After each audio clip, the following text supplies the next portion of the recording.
El talón de hierro, de Jack London. No solo una distopía.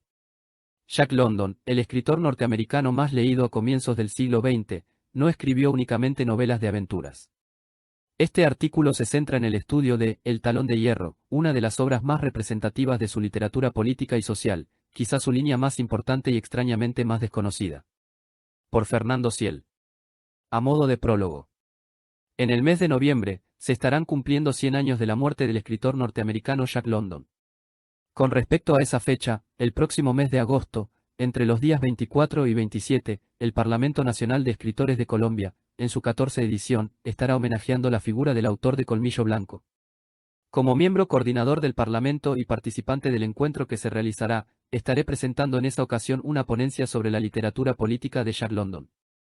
Mucho se ha escrito del London aventurero, de sus cuentos de la lejana Alaska, de novelas como La llamada de lo salvaje, El lobo de mar o la referida, Colmillo Blanco. Sin embargo, su literatura de características políticas y sociales, quizá la parte más importante de su obra, ha sido poco estudiada, llegando a ser prácticamente desconocida por el lector corriente.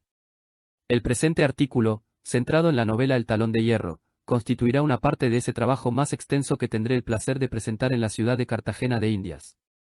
El artículo comienza haciendo referencia a la recepción que tuvo la obra de Jack London, fundamentalmente la novela en cuestión, por parte de diferentes personalidades del mundo político y también del literario. Elegí estructurar el artículo de esta manera poco corriente, para que el lector tome conciencia desde el primer momento de la lectura, de la importancia histórica que presenta este texto prácticamente hoy desconocido. El escrito continúa con un apartado titulado El hombre y su mundo, donde se resaltan algunos aspectos relevantes de la vida de London.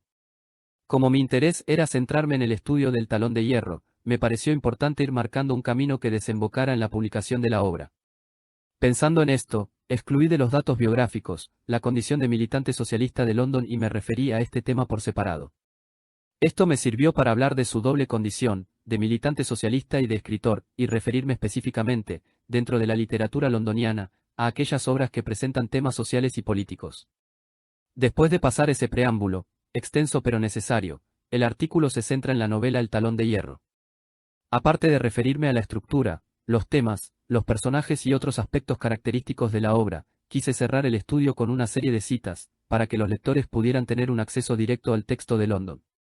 Por último, el artículo finaliza con un apartado titulado No solo una distopía, donde se resaltan, además de las características evidentemente distópicas de la obra, las características utópicas y también las ucrónicas.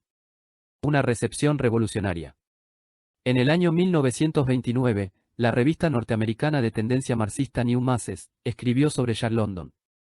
Un verdadero escritor proletario, no solo debe escribir para la clase trabajadora, sino que debe ser leído por la clase trabajadora.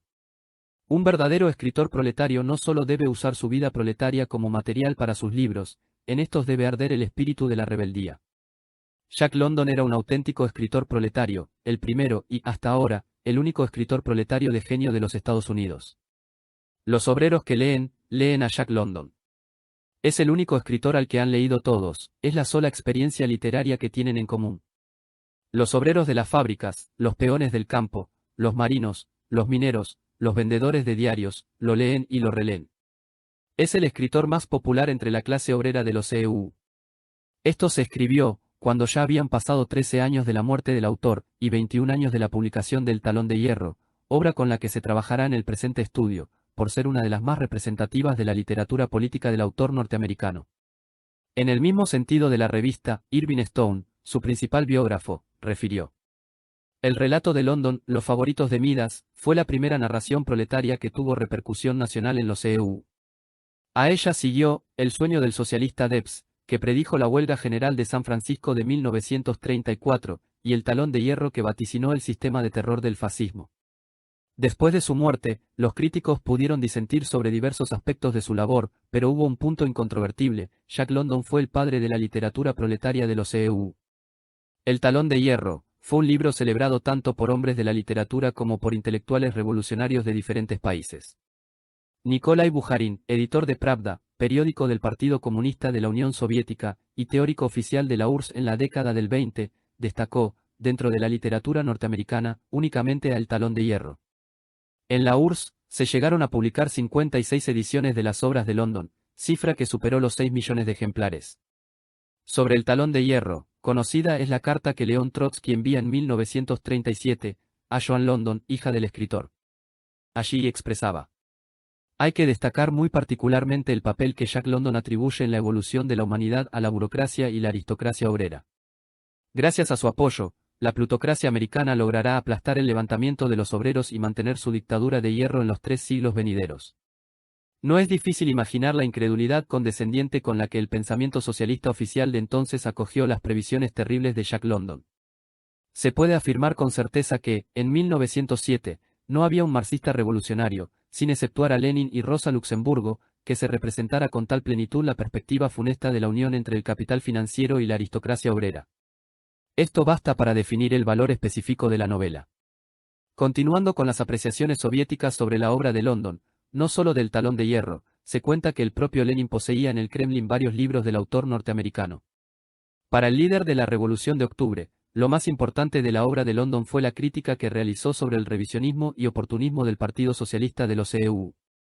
Se cuenta también, que hacia el final de los días del líder soviético, cuando ya había sufrido varios ataques cerebrales y no podía hablar, su mujer, Nadezhda Krupskaya, solía leerle a London. Parece ser, que 2 días antes de su muerte, Lenin escuchó en la voz de su mujer, la lectura de Amor a la vida, su cuento preferido del autor del Talón de Hierro.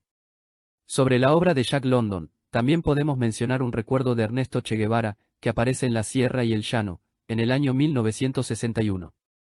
Cuenta el revolucionario argentino-cubano, que tras ser herido en una balacera en el desembarco del Gramna, recordó un cuento de London, aunque no especifica de qué relato se trata. Allí dice Guevara: inmediatamente me puse a pensar en la mejor manera de morir en ese minuto en el que parecía todo perdido. Recordé un viejo cuento de Jack London, donde el protagonista apoyado en el tronco de un árbol se dispone a acabar con dignidad su vida, al saberse condenado a muerte, por congelación, en las zonas heladas de Alaska. Es la única imagen que recuerdo. El cuento de London, que transcurre en la helada Alaska, se titula Encender una hoguera, dice concretamente: cuando hubo recobrado el aliento y el control, se sentó y recreó en su mente la concepción de afrontar la muerte con dignidad. Un fragmento del texto de Guevara, concretamente: recordé un viejo cuento de Jack London, donde el protagonista apoyado en el tronco de un árbol se dispone a acabar con dignidad su vida, es rescatado en el año 1966 por Julio Cortázar, quien lo utiliza como epígrafe en su cuento Reunión, Todos los fuegos el fuego. Antes de terminar esta primera parte del trabajo y pasar a estudiar algunos aspectos de la biografía y de la época en que vivió Jack London, veamos algunas otras recepciones y calificaciones de su obra, pero ya no de hombres vinculados al terreno político, sino al mundo de la literatura. Comencemos por lo que dijo al final de su trabajo biográfico, el ya citado escritor norteamericano Irving Stone. Con la desaparición de Jack London el mundo perdió una llama. El poeta y crítico literario norteamericano Edwin Maharjan sostuvo que Jack London fue una parte de la juventud y el coraje heroico del mundo. El novelista norteamericano Henry Miller dijo de London: no halló otro escritor americano de igual coraje y de más fiera energía en América. El escritor y dramaturgo ruso Leónidas Andreyev manifestó: estimo yo en Jack London su vigor sereno, su talento firme, su hombría. Jack London es un escritor admirable, un bellísimo dechado de capacidad y voluntad orientados a la afirmación de la vida, un talento prodigioso. Con ese don de observación que es patrimonio exclusivo de los escritores auténticos y sinceros, lleva al lector con mano amiga y fuerte a lo largo del camino y al terminar este viaje en su compañía duele separarse de él y se siente ya el ansia de mayores encuentros. El Premio Nobel de Literatura Anatole France resaltó de London: ese peculiar genio que percibe lo que permanece oculto para la mayoría de los mortales. Finalmente, para terminar estas citas que se podrían multiplicar, recordemos que George Orwell consideraba El Talón de Hierro como una obra premonitoria que le influyó en la creación de 1984. El hombre y su mundo. Jack London, San Francisco, Estados Unidos, 12 de enero de 1876, Glen Ellen, Estados Unidos, 22 de noviembre de 1916. La corta y fructífera vida de Jack London, cuyo nombre verdadero era John Griffith London, podría ser comparada con una de sus novelas de aventuras. No fue un escritor rodeado únicamente por libros, su vida estuvo plagada de los más diversos trabajos y de las más coloridas aventuras, donde no faltaron ladrones, piratas y paisajes extravagantes de lugares remotos. En el terreno literario, fue uno de los dichosos creadores que pudo gozar en vida de su éxito. A comienzos del siglo XX era el escritor norteamericano más leído fuera de los Estados Unidos, el más famoso y el mejor pago. Algunos estudiosos de la vida de London sostienen que fue un hijo ilegítimo de William Cheney, un astrólogo itinerante que nunca reconoció su paternidad.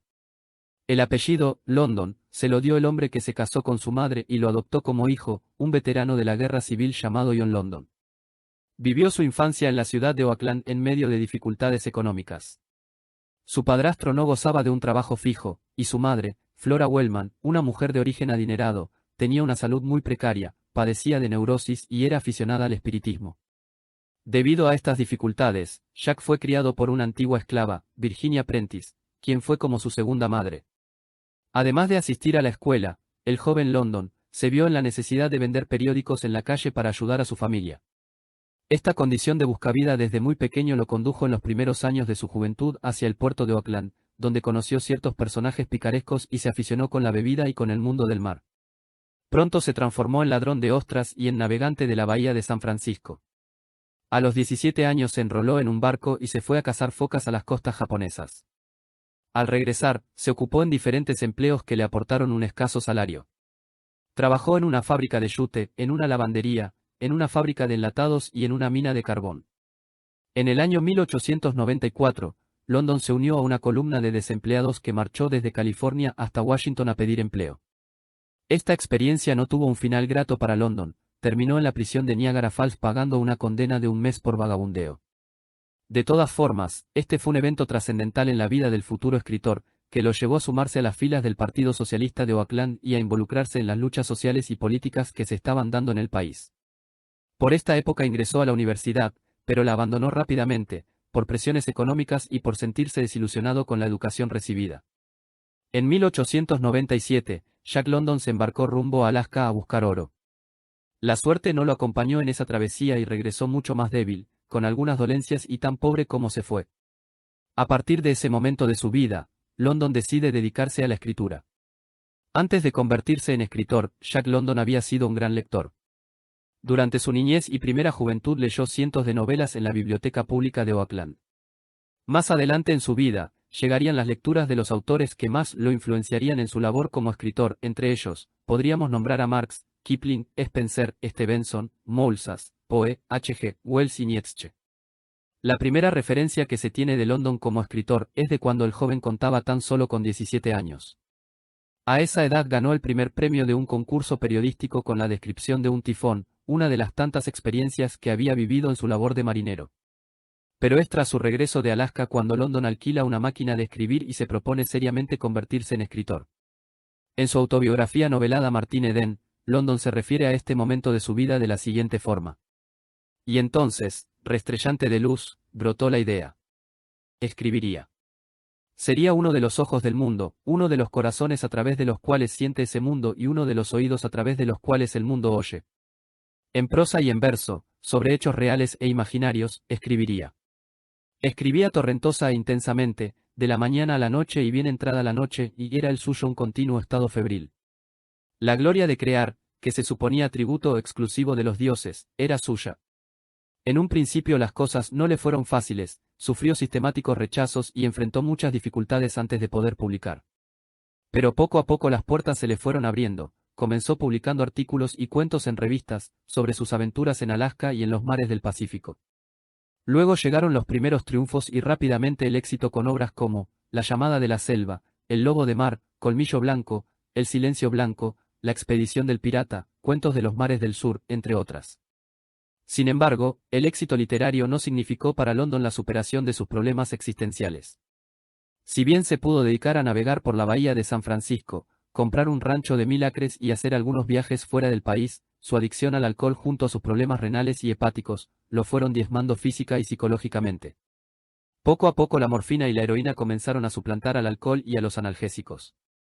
Comenzó a pensar que se estaba volviendo loco y se obsesionó con la idea de suicidarse. Finalmente, el 22 de noviembre de 1916, en Glen Ellen, California, con apenas 40 años de edad dejó de existir.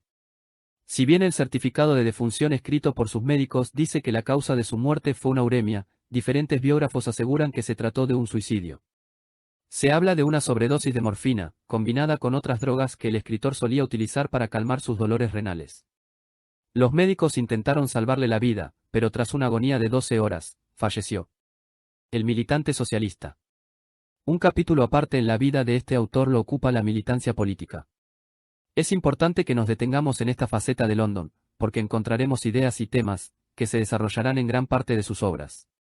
Ya vimos en el apartado anterior, como en el año 1894, London marchó junto a un grupo de trabajadores a Washington en reclamo de empleo, ocasión en la que terminó preso durante un mes, y que lo llevó a tomar la decisión de sumarse al Partido Socialista e involucrarse en las luchas sociales.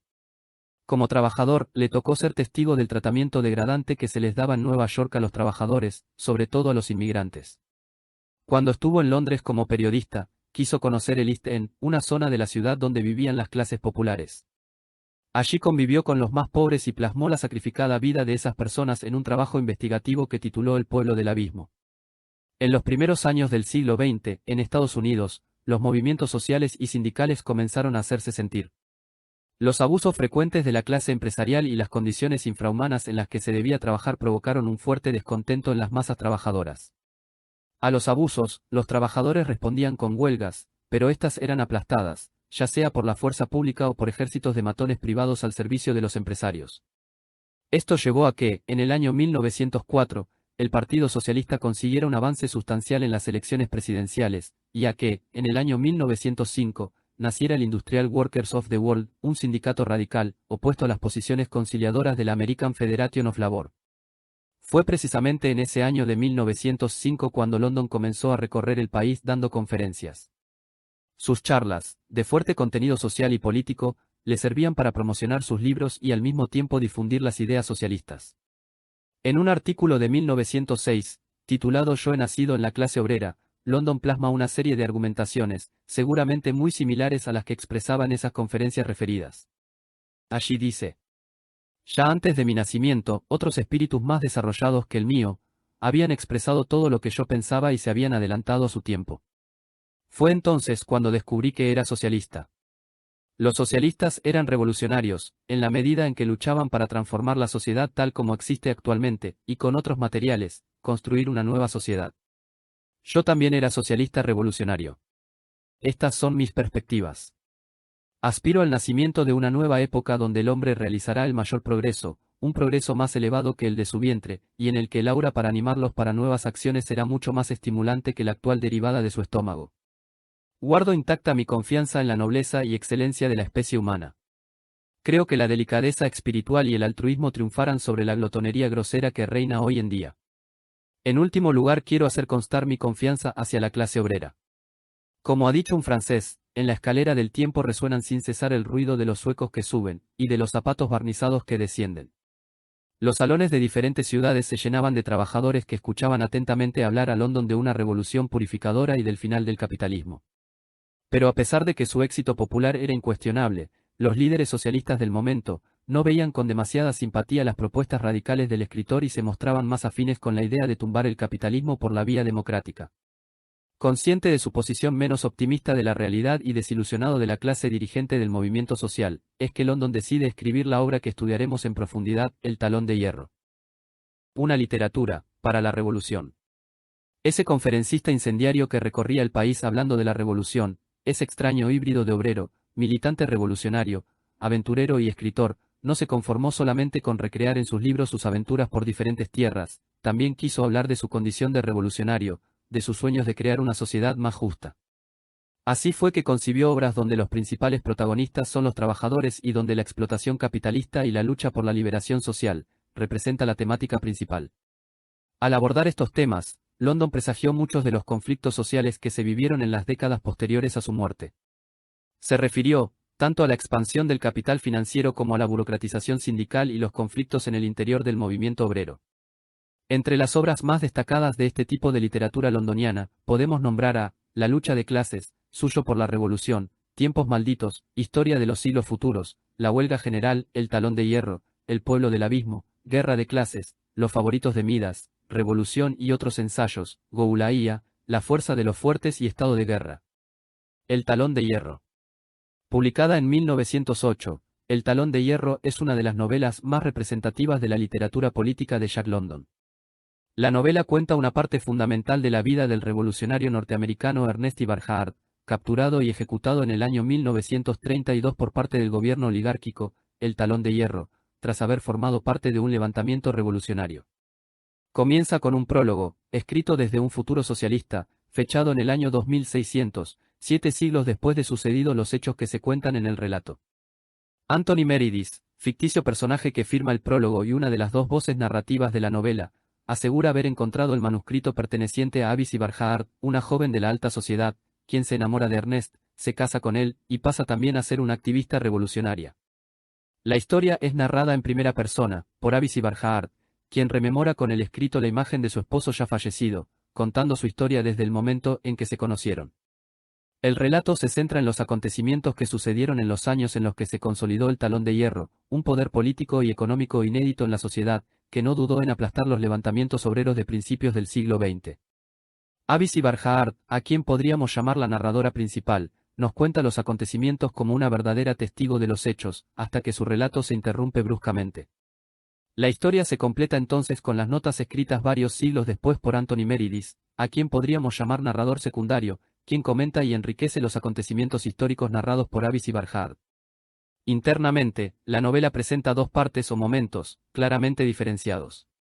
La primera parte del relato se caracteriza por tener muy poca acción.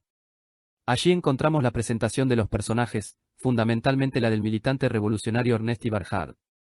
London se sirve de los diálogos que Barhart mantiene con diferentes representantes de la sociedad capitalista, para poder abordar en la novela temas como la metafísica, la ética, los intereses de las distintas clases y hacer también una fundamentada defensa del socialismo y del determinismo histórico de acuerdo a las premisas establecidas por el marxismo. Los primeros capítulos nos cuentan el proceso de enamoramiento de Avicy y su toma de conciencia revolucionaria. Ernest Barhart es un excelente conversador y argumentador. Por medio de Avicy, frecuenta reuniones donde asisten algunos miembros de las clases privilegiadas. Estos, al principio, lo escuchan atentamente porque lo ven como algo exótico, pero se terminan incomodando, cuando Barhart les muestra una realidad, donde ellos son los responsables de los males que aquejan a la sociedad. En los intercambios de opiniones, Barhart deja en claro cuáles son los engranajes sobre los cuales se mueve el sistema opresor. Conscientes del peligro que significa Ernest Barhart para sus intereses, los miembros de la oligarquía comienzan a tratar por todos los medios de frenar el ascenso político del joven revolucionario. En la segunda parte, la narración se centra en la consolidación de la dictadura de la oligarquía, el Talón de Hierro. Es una parte de la novela que presenta mucha más acción que la primera.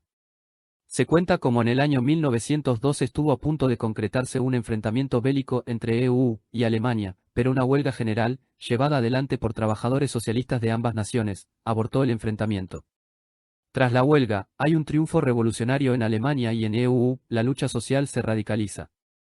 Para enfrentar este panorama, los poderes económicos norteamericanos compran a los sindicatos más importantes, ferrocarriles, acero y metalúrgicos. De esta forma el movimiento obrero se ve debilitado y los capitalistas deciden imponer una tenaz tiranía, el Talón de Hierro. La oligarquía, junto a ese grupo de trabajadores comprados, asume el poder total de la sociedad, mientras la gran mayoría de la población trabajadora cae en la miseria más extrema, conformando lo que en la novela se denomina, el pueblo del abismo. Los socialistas, los protagonistas entre ellos, se ven obligados a seguir luchando desde la clandestinidad. Hay dos revueltas referidas en la novela. En la primera, denominada Comuna de Chicago, la población trabajadora es aplastada. Posteriormente, mientras los trabajadores preparan la segunda revuelta, Ernest es asesinado y el relato de Avicy Barhart se interrumpe bruscamente. El narrador secundario continúa refiriendo cómo se siguieron dando las luchas sociales por varios siglos bajo el poder del Talón de Hierro, hasta que por fin los trabajadores lograron derrotarlo y establecer un gobierno llamado Fraternidad del Hombre. En la novela se exponen, comentan o cuestionan gran número de temas. Se habla tanto de los medios de producción o comunicación, como de las leyes o de las creencias religiosas o morales. A continuación, para que el lector de este trabajo tenga un acceso directo a lo que dice la obra de London sobre algunos temas puntuales, se citarán pequeños fragmentos. Así justifica Avicy Barhart la necesidad de su escrito y así comienza la novela. He aquí porque quiero consagrar este periodo de espera y de ansiedad al recuerdo de mi marido. Soy la única persona del mundo que puede proyectar cierta luz sobre esta personalidad, tan noble que es muy difícil darle su verdadero y vivo relieve. Era un alma inmensa, no podemos fracasar, porque construyó demasiado sólidamente, demasiado seguramente, del pecho de la humanidad abatida arrancaremos el talón de hierro maldito. A una señal convenida, por todas partes se levantarán legiones de trabajadores, y jamás se habrá visto nada semejante en la historia. La solidaridad de las masas trabajadoras está asegurada, y por primera vez estallará una revolución internacional tan vasta como el vasto mundo. Así le habla Ernest Ibarjahard al obispo. Habéis protestado ante vuestras congregaciones capitalistas contra el empleo de niños en las hilanderas de algodón del sur. Niños de 6 a 7 años que trabajan toda la noche en equipos de 12 horas. Los dividendos se pagan con su sangre. Y con ese dinero se construyen magníficas iglesias en Nueva Inglaterra, en las cuales sus colegas predican agradables simplezas ante los vientres repletos y lustrosos de las alcancías de dividendos. Así le habla Ernest Ibarjahard al abogado. Dígame, coronel, ¿tiene algo que ver la ley con el derecho, con la justicia, con el deber? Así le habla Ernest Ibarjahard al periodista.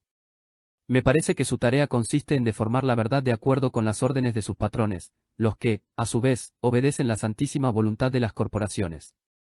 Algo similar le dice el sacerdote, cuando ingenuamente espera que sus críticas al sistema capitalista aparezcan en la prensa. Ni una sola palabra de lo que dijo será publicado. Tú no tienes en cuenta a los directores de diarios, cuyo salario depende de su línea de conducta, y su línea de conducta consiste en no publicar nada que sea una amenaza para el poder establecido. Ernest Ibarjahard luchaba por lo siguiente. Nuestra intención es tomar no solamente las riquezas que están en las casas, sino todas las fábricas, los bancos y los almacenes. Esto es la revolución. Queremos tomar en nuestras manos las riendas del poder y el destino del género humano. Estas son nuestras manos, nuestras fuertes manos. Ellas os quitarán vuestro gobierno, vuestros palacios y vuestra dorada comodidad, y llegará el día en que tendréis que trabajar con vuestras manos para ganaros el pan, como lo hace el campesino en el campo o el hortera reblandecido en vuestras metrópolis. Aquí están nuestras manos. Miradlas, son puños sólidos.